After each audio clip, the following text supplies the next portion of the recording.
Hello everyone. चलिए Newton's के law को सिंपल, क्लियर और थोड़ा सा इंटरेस्टिंग वे में समझते हैं, क्योंकि फिज़िक्स डल नहीं होना चाहिए। सबसे पहले फर्स्ट लॉ। न्यूटन का फर्स्ट लॉ को हम लॉ ऑफ इनर्शिया भी बोलते हैं। इसके अकॉर्डिंग कोई भी ऑब्जेक्ट जब तक रेस्ट में है रेस्ट में रहेगा, यूनिफॉर्म मोशन में तो यूनिफॉर्म मोशन में रहेगा। कब तक? जब तक उस पर कोई एक्सटर्नल फोर्स ना लगे। आजकल इनर्शिया में लोगों को काफ़ी कन्फ्यूजन होता है, तो इन सिंपल वे इनर्शिया का मतलब है मैं अपनी जगह कंफर्टेबल हूँ, मुझे डिस्टर्ब मत करो। ऑब्जेक्ट को चेंज बिल्कुल पसंद नहीं होता। अब एक एग्जांपल देखें तो जैसे आप लोग कहीं पे भी बस में ट्रैवल करते होंगे या कार में करते होंगे। जैसे बस या कार में सडनली ब्रेक लगाए तो हम आगे टिल्ट हो जाते हैं, not because we are falling but because हमारी बॉडी प्रीवियस मोशन को कंटिन्यू करना चाहती है। तो ये है हमारा क्लासिक इनर्शियल मूवमेंट, जिसको हम बोलते हैं Newton's first law of motion. अब बात की जाए Newton second law of motion, जो बोलता है कि force is equal to mass into acceleration, जो फिजिक्स का फेवरेट इक्वेशन है।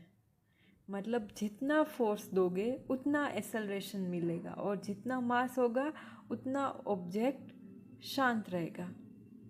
मतलब मास ज़्यादा एक्सेलरेशन कम। जैसे कि आप यहाँ पे डायग्राम में देख रहे हो, एक है 50 kg का बॉल, दूसरा है 500 kg का बॉल। तो ये बंदे को 50 kg के बॉल को धक्का मारने में लेस फोर्स चाहिए, बल्कि 500 kg में उससे डबल फोर्स उसको चाहिए होगा। तो यही बोलता है कि force is equal to mass into acceleration. ये है सेकंड लॉ।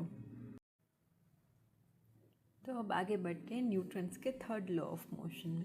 तो न्यूटन्स का थर्ड लॉ ऑफ मोशन हमें क्या बताता है कि every action has an equal and opposite reaction. ये बहुत कॉमन क्वेश्चंस एग्जाम में पूछा जाता है, स्पेशल इसके एग्जाम्पल्स। तो ये चलो समझते हैं। ये रॉकेट के एग्जांपल से, रॉकेट नीचे डायरेक्शन में बहुत तेज़ी से गैसेस को पुशेस करता है, तो ये है हमारा एक्शन फोर्स।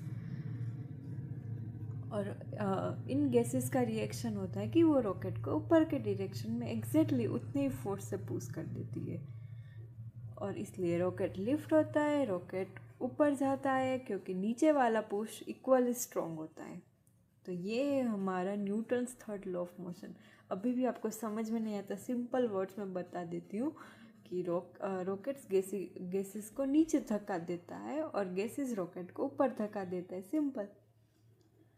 तो ये है हमारे न्यूटन्स के 3 law, simple, logical and everyday example के साथ। इन नोट्स को सेव करके रिवाइज करना बहुत हेल्पफुल रहेगा। Thank you so much for watching my video.